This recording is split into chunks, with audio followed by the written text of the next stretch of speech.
बोलती पुस्तके. ज्यांना वाचनाचा नाद, त्यांना बोलती पुस्तके घाली साद. आमचं चॅनल सबस्क्राईब करा आणि सबस्क्राईब करायला इतरांनाही सांगा. नमस्कार श्रोते मित्र हो.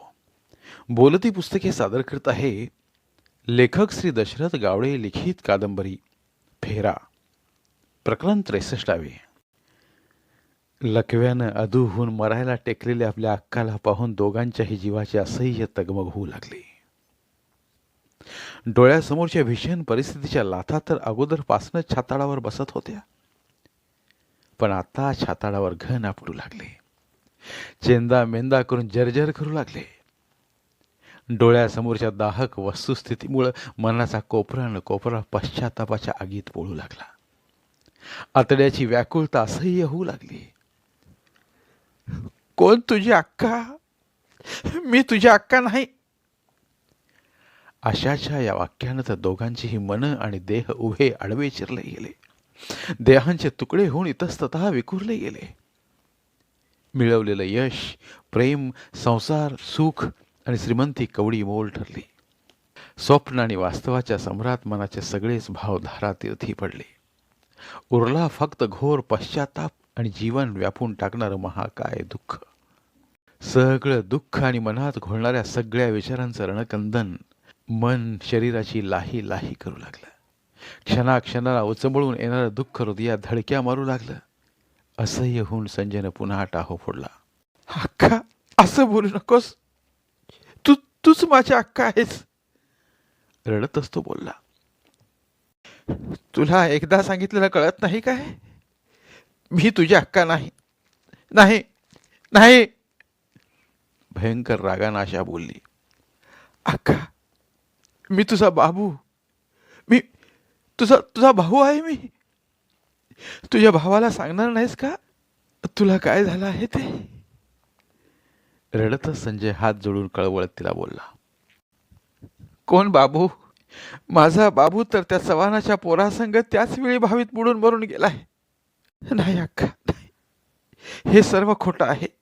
मी पण त्या काळात अडकलो होतो, पण जीवाचा आटापिटा करत त्या काळातून सुटका करून घेऊन मी माझा जीव वाचवला होता. तू ज्यावेळी भावीत बुडून मेलास असं तुझ्या अक्काला समजलं, त्याच वेळी तिनं बी त्या भावीत उडी टाकून जीव दिला. त्याच वेळी मेली तुझी अक्का. नाही अक्का, नाही. तूच माझ्या अक्का आहेस. आबा मारतील म्हणून मी आणि उमेश मुंबईला पळून गेलो होतो, पण अक्का, मी आता परत आलोय. केवढे लागतील तेवढे पैसे खर्च करून तुला मी बरं करून घेतो. तू काळजी करू नकोस.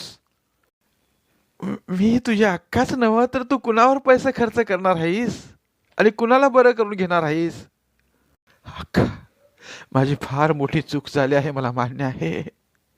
मला भयंकर पश्चाताप होतोय माझ्या चुकीचा, पण तूच माझ्या अक्का आहेस हे मला तू तुझ्या तोंडानं सांग. अशा काही न बोलता खाली मान घालून मुसमुसत व अश्रू गाळत गप्पच बसून राहिली.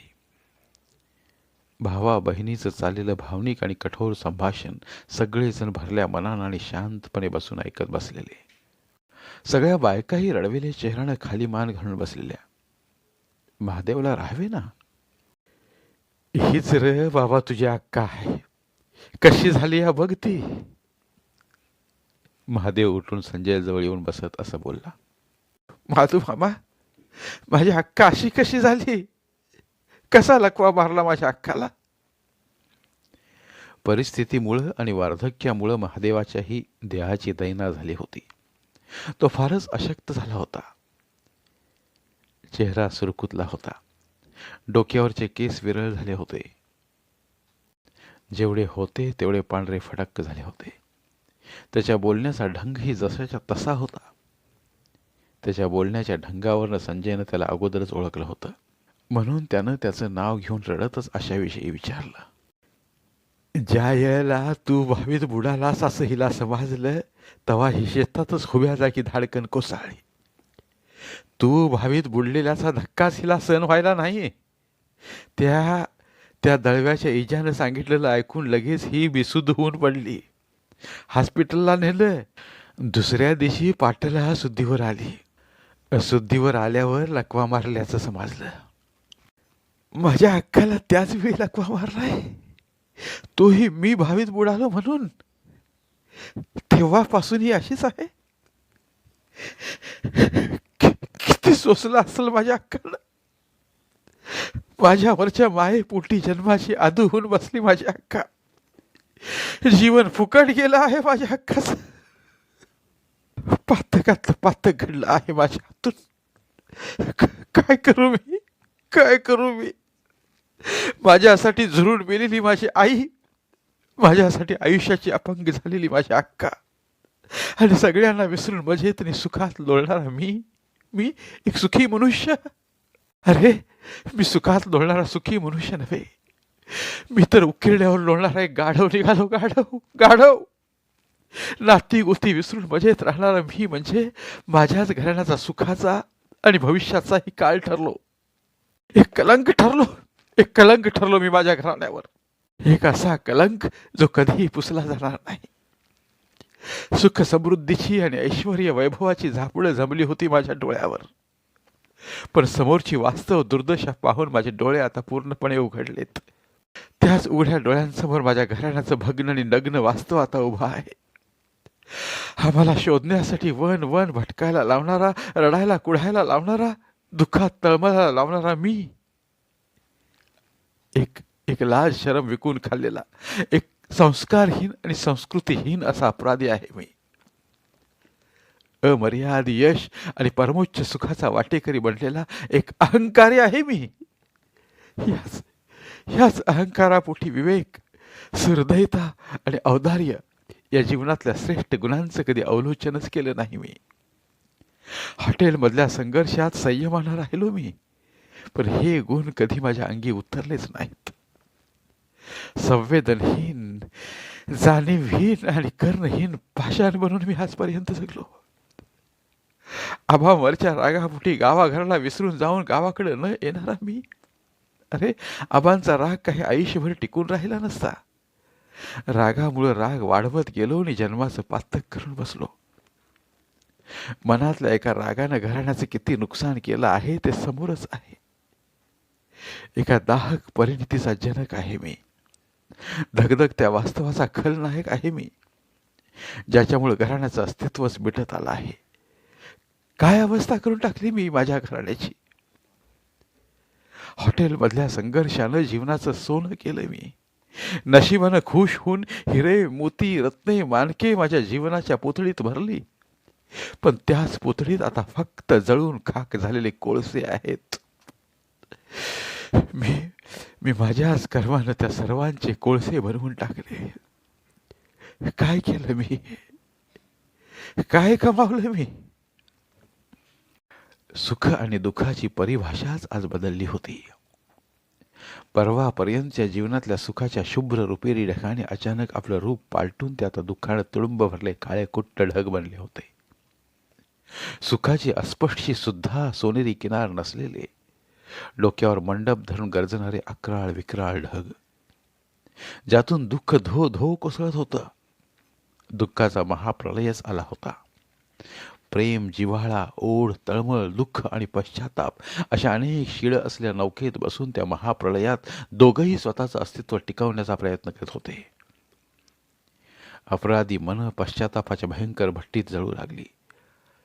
चारी बाजूंचं नुकसान बघून दोघंही ओंजळीत चेहरा खुपसून हू म्हणून रडू लागले. कधीही न भरून येणाऱ्या नुकसानीचे दोघंही समान भागीदार होते ते. आपल्या चुकांमुळे घराण्याची झालेली दुर्दशा आणि त्या महादुर्दशेमुळे घराण्याच्या जीवनाची लोंबणारी भग्न लखतर स्वतःच्या उघड्या डोळ्यांनी पाहत होते. वास्तव, परिणिती आणि परिणामांनी त्याच डोळ्यात आता झणझणीत अंजन घातलं होतं. त्यामुळेच आता स्वतःला कोसत आतडी पिळवट ओस्तवर दोघंही जन्माच रडत होते. पुढं काय बोलायचं दोघांनाही समजेना. दोघंही गर्वगळीत झालेले. उमेश तर हमसून हमसून रडू लागला. बसलेल्या सगळ्या बायका डोळ्यांना पदर लावून रडू लागल्या. पुरुष मंडळीच्याही डोळ्यात पाणी तरळलं. काही वेळानं संजयनं स्वतःला सावरलं. रडतच त्यानं पुन्हा आशाकडे पाहिलं. खाली मान घालून ती अभागिनी हमसून हमसून रडत होती. या घडलेल्या सगळ्या गोष्टींना मीच जबाबदार आहे. पण अक्का, त्यावेळी आबा मारतील म्हणून मी आणि उमेश गाव सोडून पळून गेलो होतो. पुढं काय झालं ते आम्हाला काहीच माहीत नव्हतं. तुझं तुझं असं झालं हे जर समजलं असतं तर आबा किती मारतात तेवढं मारू देत. त्याने ठार मारलं तरी चालेल म्हणून त्याच वेळी आम्ही तुझ्या माये खातर परत आलो असतो. मला मला माफ कर अक्का. माझी आई पण मला सोडून गेली आणि तू पण मला जर असं झिडकारलीस तर मी पोरका होईन या जगात. बिंबीच्या देठापासनं कळवळत पश्चाताप बाहेर पडू लागला. पोरका पोरक तर तू आमासनी केलायस. तशा परिस्थितीत सोडून तूच आमासनी पोरक करून गेला होतास. गेली 18 वर्ष सगळं सोसत आम्ही कसं जगलो या ते आमचं आम्हाला ठाव आहे. माझ्या आईनं कधी पोटाला पोटभर खायला नाही. तुम्ही उपाशी असशीला म्हणून ती मरपत्तो अर्ध्या पोटाने जगली बिचारी. माझ्या पोरासनी धरून नेऊन धरणाच्या आरला दिला असेल असं म्हणत रड रड रडायची बापडी. शेवटी शेवटी रडतच गेली माझी आई. आई, माझी आई. बोलत असताना आईच्या आठवणीनं अशा मोठ्यानं रडू लागली. बसलेल्या सगळ्या जणींना अश्रू आवरले नाहीत. संगीताच्या आणि सुनीताच्याही मनात या दोघांबद्दल राग भरून होता. त्यांना आशानं ऐकवलेलं बरं वाटलं.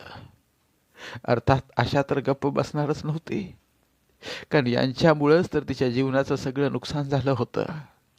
जीवाचे भयंकर हाल झाले होते. आशा रडत असताना उमेश रडतच तिच्याकडे पाहत होता. तिचा अवतार, तिची झालेली अवस्था पाहून तर त्याचं काळीज पिळवटत होतं. पातकापेक्षाही मोठं असं दुसरं कुठलं तरी एखादं भयानक दृष्टकर्म असेल तर ते आम्ही केलं आहे. गावाघराला विसरून, घराण्याला दुःखात लोटून आम्ही परम सुखात आणि ऐश्वर्यात जगतो आहोत. पाठीमागचं सर्व काही विसरून आम्ही श्रीमंती उपभोगतो आहोत. पण हे आमचं सुख, ऐश्वर्य आणि ही श्रीमंती फक्त आमच्या मनाचे खेळ आहेत. भौतिक सुख आहेत ती. आणि याच भौतिक सुखांच्या पाठीमागे धावत खऱ्या सुखाला आम्ही पारखं झालो. आम्ही आमचा भूतकाळ विसरून गेलो. रक्ताची नाती गोती विसरून गेलो. आम्ही जिव्हाळा विसरलो. ज्या नात्यांच्या मुळावर हा सुख सहवासाचा आणि वैभव समृद्धीचा डोलारा उभा आहे त्याच नात्यांच्या मुळांना आम्ही विसरून गेलो. त्याच मुळावर आम्ही घाव घातला. कष्टानं मिळवलेल्या सुखात सगळ्यांना सामावून घेऊन चाललो असतो तर त्यातलं परमोच्च सुख उपभोगायला मिळालं असतं. त्या सुखाची कितीतरी पटीनं किंमत वाढली असती. जीवनातलं खरं सुख तर तेच तेच होतं. पण आता वेळ निघून गेलेली आहे. आमची वाट पाहत माझी थोरली आई देवाघरी निघून गेली. अक्काकडे तर पाहत नाही अशी तिची अवस्था झाली आहे. इतकी वर्षे तिने लकवा मारल्या अपंग अवस्थेत काढली. काय वाटलं असेल तिच्या मनाला? किती यातना झाल्या असतील बिचारीला. अपंगपणामुळे जीवन नकोसं झालं असेल तिला. देवा, देवा आम्हाला माफ कर. या सगळ्या गोष्टींना आम्हीच जबाबदार आहोत. सगळ्यांना आता सुखात ठेवावं म्हटलं तर माझी थोरली आई काही परत येणार नाही. आता माझी अक्का आता पहिल्यासारखी बरी होणार नाही. थोरल्या आबांची आणि माझ्या आबांची हालत तर पाहावतच नाही. वाहून गेलेलं जीवन आम्ही परत आणू शकत नाही. सगळ्यांच्या तना मनाची झालेली झीज भरून काढू शकत नाही आम्ही. पुढचे 7 जन्म खर्चून सुद्धा ती झीज भरून निघणार नाही. आता भयंकर भयंकर आणि अघोरी पातक घडला आहे आमच्या हातून. अपराधीपणाची भावना उमेशच्या मनात गच्च भरून राहिली होती. पश्चाताप गदगदून रडायला भाग पाडत होता. दुःखानं मन तळमळत होतं. सगळंच असह्य झालेलं. हात जोडून त्यानं आशासमोर डोकं टेकलं. हृदयातलं दुःख कळवळत तळावाटे बाहेर पडू लागलं. अक्का, मी तुझा उमाकांत. अक्का, आम्हाला माफ कर. भयंकर मोठी चूक झाली आमच्याकडून. पुन्हा अशी चूक आम्ही करणार नाही. फार मोठा गुन्हा घडला आमच्या हातून. आम्ही आम्ही तुमचे फार मोठे गुन्हेगार आहोत. उमाकांत, चूक तुम्ही करायला नाही सा, चूक तर मी केली आहे. तुमच्यावर भाबडी माया केली, हीच माझी लई मोठी चूक झाली आहे. त्याच हे बक्षीस मिळालं मला. आई बापाची माया, बहिणीची माया तुम्हासनी कशी कळणार? तुमच्यामुळं कुत्र्यानं खाऊ नयेत असा हाल झाल्यात आम्हा सगळ्यांचं. जगू नये असं आम्हासनी वाटायचं. खरं तुम्ही परत येशीला ही एकच आशा होती आमच्या मनात. सगळं सपल्यावर तुम्ही आल्यासा. इतकी वर्ष आई गतच काकू बी झुरली या तुमच्यासाठी. खरं काकू घट मनाची हाय म्हणून जगली, नाहीतर ती बी आई गतच मरून गेली असती. अशा असं बोलल्यावर तिच्या बाजूला बसल्या शांताला दुःखाचे कड आवरता आले नाहीत. डोळ्यांना पदर लावून ती व्हा म्हणून मोठ्यानं रडू लागली. काकू, गप, रडू नकोस, गप. जन्मालाच लागलंय हे रडणं आमच्या. किती रडशील? आशानं रडतच तिला असं बोलून समजावण्याचा प्रयत्न केला. सगळ्या बायकांनी पुन्हा डोळ्यांना पदर लावला. साधना आणि संध्या सोडल्या तर तिथं बसलेल्या सगळ्याच बायका म्हाताऱ्या झालेल्या, ओळखून येण्या पलीकडच्या. शांताकडं पाहत आशा बोललेलं उमेशनं पाहिलं. दुःखाच्या प्रचंड झंझावातात मन घट्ट करून आशेवर टिकून राहिलेली स्वतःची आई उमेशला ओळखून आली नाही. शिवाजीनं बंगल्यात जाऊन ज्यावेळी रुक्मिणीची झालेली हालत समजावून सांगितली होती, त्यावेळी माझी आई कशी असेल, माझे आबा कसे असतील, थोरले आबा कसे असतील, अक्का कशी असेल, असे प्रश्न त्याच्या मनात तरळून गेले होते. दोन्ही आबांची आणि अक्काची हालत तर डोळ्यांसमोरच होती. पण आता आपल्या आईकडे पाहिल्यावर ही आपली आई आहे या गोष्टीवर त्याचा विश्वासच बसेना. तो आपल्या आईकडे पाहतच राहिला. विस्मृतीत गडप झालेला तिचा चेहरा आठवू लागला. पूर्वीच्या आणि आत्ताच्या चेहऱ्यातलं साम्य शोधू लागला. अगदी कष्टानं त्यानं तिला ओळखलं. अंगावर एखादा प्रचंड पहाडच कोसळल्याचा त्याला भास झाला. दुःखाची एक असह्य कळ छाती फाडत आर पार निघून गेली. हृदय फाटून चिंधड्या चिंधड्या झालं. मन क्षत विक्षत झालं. मनात आग डोंब भडकला. हळव्या मनाला दुःख असह्य झालं. मन वेगानं भरून येऊन घटप्रभा आणि ताम्रपर्णी तास फोडून डोळ्यातनं वाहू लागल्या. ओठ थरथरू लागले. श्वास वाढले. कोंडलेलं दुःख शब्दांचं रूप घेऊन टाहो फोडत तोंडावटे बाहेर पडू लागलं. धन्यवाद.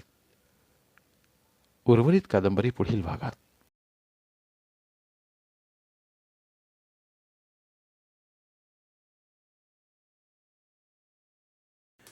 धन्यवाद. प्रिय श्रोते मित्र हो, आपल्यासाठी एक आवाहन. आमच्या चॅनलच्या प्लेलिस्ट विभागात तुमच्यासाठी शेकडो कादंबऱ्यांचे ऑडिओ बुक्स उपलब्ध आहेत. तिथे प्रत्येक कादंबरीचे सर्व भाग एकत्रित मिळतील. त्यामुळे सध्या सुरू असलेल्या क्रमशः कादंबरीच्या पुढील भागासाठी वाट पाहण्याची गरज नाही. तुमच्या वेळेनुसार तुम्ही संपूर्ण कादंबरी सलगपणे ऐकू शकतात आणि साहित्याचा आस्वाद घेऊ शकता. कृपया आमच्या चॅनलच्या होमपेजवर जाऊन प्लेलिस्ट चेक करा आणि तुमची आवडती कादंबरी निवडा. धन्यवाद.